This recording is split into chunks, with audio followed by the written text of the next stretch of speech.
क्या होता है जब मुगल जैसा एक विशाल सदियों पुराना साम्राज्य बिखर जाता है?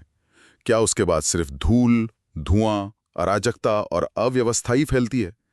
आज हम 18वीं शताब्दी के भारत के इसी दौर को समझने की कोशिश करेंगे, जब मुगल साम्राज्य के मलबे पर कई नई ताकतवर रियासतें अपना परचम लहरा रही थीं।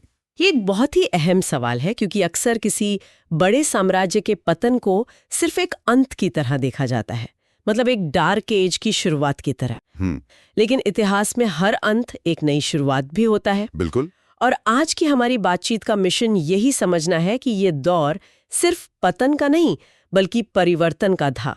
हमारे पास जो स्रोत है, उनके आधार पर हम ये जानेंगे कि बंगाल, अवध, हैदराबाद और मराठा जैसी शक्तियां कैसे उभरी, उन्होंने सरकार चलाने का कौन सा तरीका अपनाया, और वो मुगल सिस्टम से कितने अलग या कितने एक जैसे थे। और साथ ही ये भी समझना जरूरी है कि वो कौन सी गहरी आर्थिक चुनौतियां थीं जिनका वो सामना नहीं कर पाईं।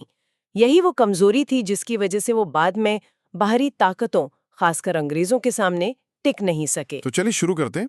17वीं सदी के अंत तक ये साफ हो चुका था कि मुगल साम्राज्य की पकड़ ढीली पड़ रही है। औरंगजेब के बाद कोई भी बादशाह उस विशाल ढांचे को संभाल नहीं पा रहा था।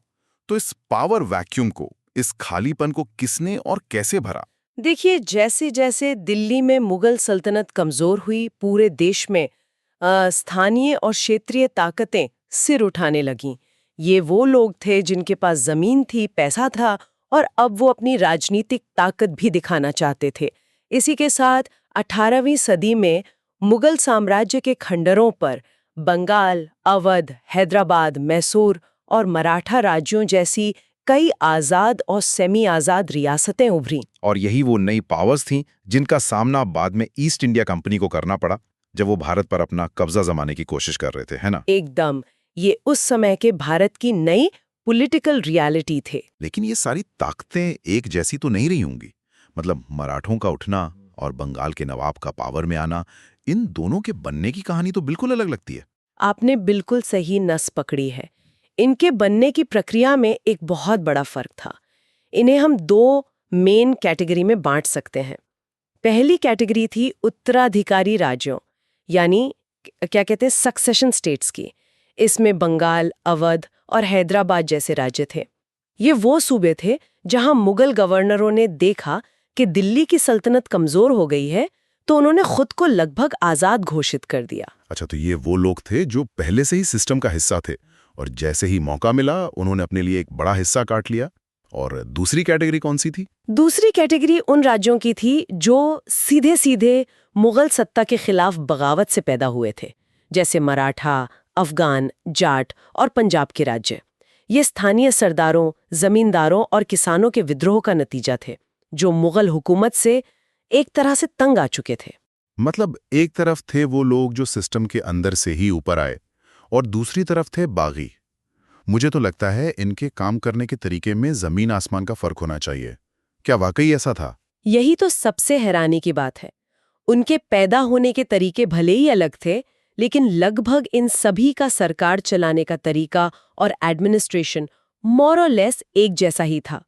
बेशक लोकल हालात के हिसाब से छोटे-मोटे बदलाव थे, लेकिन जो बेसिक ढांचा था वो काफी मिलता जुलता था। और एक तीसरा इलाका भी तो था जहां मुगलों का असर वैसे भी बहुत कम था। हाँ, भारत का एक बड़ा हिस्सा, जैसे दक्षिण पश्चिम और दक्षिण पूर्वी तट और उत्तर पूर्वी भारत, वहां मुगल प्रभाव कभी भी बहुत गहरा नहीं हो पाया था। तो वहां की कहानी इन दोनों से थोड़ी अलग चलती रही। यहाँ पर एक बात वाकई दिलचस्प हो जाती है। अगर ये सब शासक मुगल साम्राज्य से अलग हो रहे हैं, अपनी आज़ादी का ऐलान कर रहे हैं, तो फिर भी वो मुगल बादशाह को इतनी अहमियत क्यों दे रहे थे? ऐसा क्यों था कि वो पूरी तरह से रिश्ता नहीं तोड़ रहे थे? ये तो विरोधाभासी लगता है। इसका जवाब वैधता यानी लेजिटिमेसी के कॉन्सेप्ट में छिपा है। देखिए, ये नए शासक जानते थे कि जनता की नज़रों में असली बादशाह तो अभी भी दिल्ली में ही बैठता है, भले ही वो कमज़ोर हो गया हो।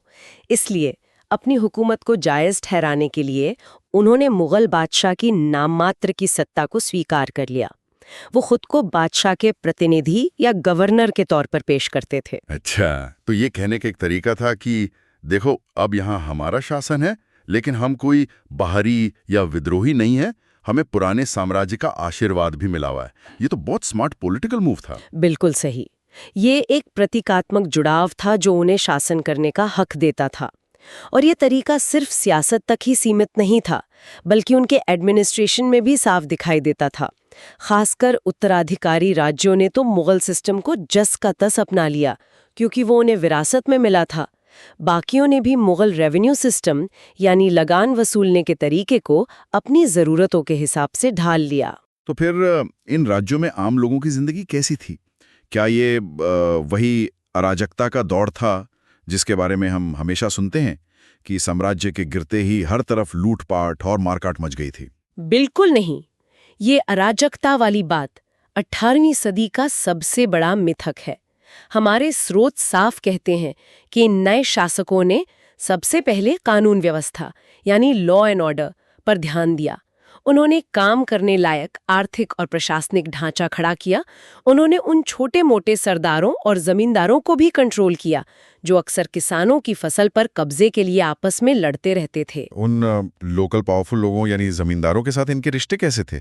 क्योंकि ये लोग तो हमेशा से ही सत्ता का एक छोटा केंद्र रहे हैं। ये एक बहुत ही नाजुक संतुलन बनाने जैसा था। जिन जमींदारों ने इनकी सत्ता को चुनौती दी उन्हें तो जबरदस्ती दबाया गया, लेकिन साथ ही जो लोग शांति और व्यवस्था बनाए रखने में मदद कर रहे थे उनके साथ सुलह भी की गई। गिरदारों और जमींदारों के हाथों में ज्यादा आ गई। और समाज का क्या, धर्म के बारे में क्या ये धार्मिक लड़ाइयों का दौर था जैसा कि कुछ लोग मानते हैं? ये बात भी एक मिथक ही है। इन राज्यों की पॉलिटिक्स में धर्म का कोई खास रोल नहीं था। शासकों के मकसद पूरी तरह से पॉलिटिकल और इकोनॉमिक थे, धार्मिक नहीं। उन्होंने सरकारी नौकरियों में, चाहे वो सिविल हो या मिलिट्री, धर्म के आधार पर कोई भेदभाव नहीं किया। ये बात तो आज के समय में भी बहुत बड़ी लगती है। क्या ये वाकई हर जगह हो रहा था? मतलब कोई धार्मिक भेदभाव था ही नहीं? ये मानना थोड़ा मुश्किल है। स्रोत यही बताते हैं कि काबिलियत को धर्म से ऊपर रखा जाता था।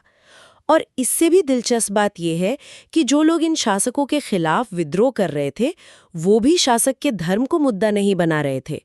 उनके मुद्दे भी ज्यादातर राजनीति के आर्थिक ही होते थे। तो इन सब का मतलब क्या है? ऐसा लगता है कि स्रोत ये तर्क दे रहा है कि अराजकता की कहानी एक झूठी कहानी है और असली बिखराव तो बहुत बाद में आया और उसकी वजह कुछ और थी। एकदम।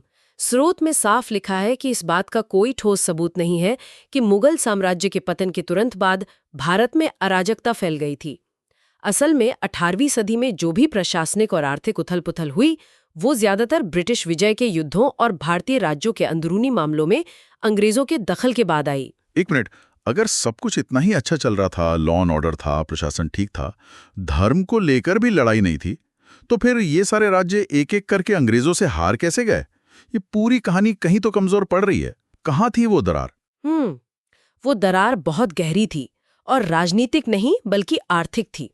असल में ये सभी नए राज्य उस गहरे इकोनॉमिक क्राइसिस को सुलझाने में नाकाम रहे जो 17वीं सदी में ही शुरू हो गया था। उन्होंने राजनीति तो संभाल ली लेकिन अर्थव्यवस्था के मोर्चे पर वो फेल हो गए। वो ऐसा क्यों नहीं कर पाए? क्या थी असल प्रॉब्लम? असल प्रॉब्लम ये थी कि ये सभी राज्य बुनियादी तौर पर लगान वसूलने वाले राज्य यानी रेंट एक्सट्रैक्टिंग स्टेट्स बने रहे। उनका पूरा का पूरा फोकस किसानों से ज्यादा लगान वसूलने पर था। जमींदारों और जागीरदारों की ताकत और संख्या लगातार बढ़ रही थी और उन सब के बीच खेती से होने वाली कमाई को लेकर लगातार लड़ाई चलती रहती थी। और इस पूरी लड़ाई में पिस कौन रहा था? जाहिर है किसान। बिल्कुल। किसानों की हालत लगातार बिगड़ती चली गई। इन नए शासकों ने लगान वसूलने के पुराने मुगल ढांचे को ही बनाए रखा। उन्होंने कोई ऐसा बुनियादी सुधार नहीं किया जिससे किसानों को राहत मिलती या खेती का उत्पादन बढ़ता। तो उन्होंने राजनीति की ऊपरी सतह तो ठीक कर दी लेकिन नीचे की आर्थिक नींव को नहीं बदला। व्यापार और उद्योग के बारे में क्या उन्होंने उस एरिया में कुछ किया? उन्होंने कोशिश जरूर की। इन राज्यों ने देश के अंदर होने वाले व्यापार को टूटने से बचाया और विदेशी व्यापार को भी बढ़ावा देने की कोशिश की, लेकिन उन्होंने अपनी इंडस्ट्री और बिजनेस के बेसिक स्ट्रक्चर को मॉडर्नाइज करने के लिए कुछ खास नहीं किया। अर्थव्यवस्था को मजबूत करने और उसे आधुनिक बनाने में यही विफलता उनकी कमजोरी का सबसे बड़ा कारण बनी। तो यही वो दरार थी जिसने पूरी इमारत को कमजोर कर दिया। हाँ, यही वजह है कि वो ना तो खुद को लंबे समय तक मजबूती से खड़ा रख पाए और ना ही बाहरी हमलों का सामना कर सकें, खासकर जब अंग्रेजों जैसी एक संगठित और आधुनिक आर्थिक और सैन्य शक्ति से उनका सामना हुआ। तो अगर हम आज की इस पूरी बातचीत को समेटें तो सबसे बड़ी बात यह है कि 18वीं सदी कोई खाली अराजकता से भरा दौर नहीं थी, बल्कि यह राज्य बनाने का एक बहुत ही जटिल समय था। इस दौर में नई ताकतों ने मुगल सिस्टम की नकल करके स्थिरता लाने की कोशिश तो की, लेकिन वो उन गहरी आर्थिक समस्याओं को सुलझाने में नाकाम रहीं जो उन्हें विरासत में मिली थीं। सही कहा आपने।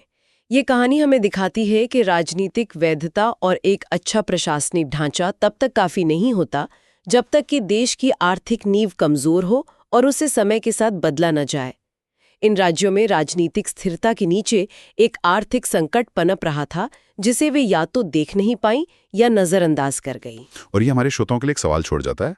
स्रोत कहता है कि ये राज्य अपने औद्योगिक आधार को मॉडर्नाइज करने में विफल रहे। ये एक विचारणीय प्रश्न है। उस समय 18वीं सदी के भारत में किस तरह का आधुनिकीकरण संभव हो सकता था, और क्या ये इतिहास का रुख बदल सकता था जब अंग्रेज अपनी औद्योगिक क्रांति और सैन्य शक्ति के साथ भारत के दरवाजे पर दस्तक दे रहे थे?